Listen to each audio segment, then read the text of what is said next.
তুই টায়ার্ড না, তুই ওভার স্টিমুলেটেড। সকালে ঘুম থেকে ওঠার পর থেকেই আমাদের ব্রেনের উপর অ্যাটাক শুরু হয়ে যায়।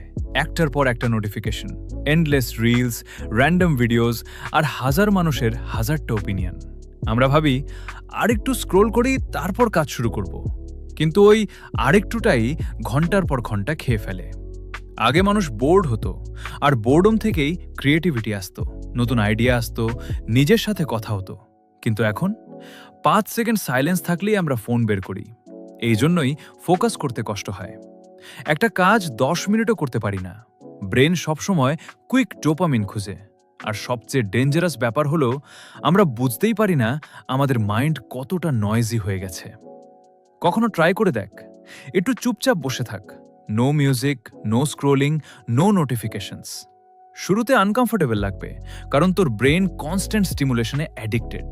কিন্তু সত্যি বলতে, লাইফ স্ক্রিনের ভিতরে না, লাইফ হচ্ছে স্ক্রিনের বাইরের জিনিসগুলো। লেস স্ক্রোলিং, মোর লিভিং।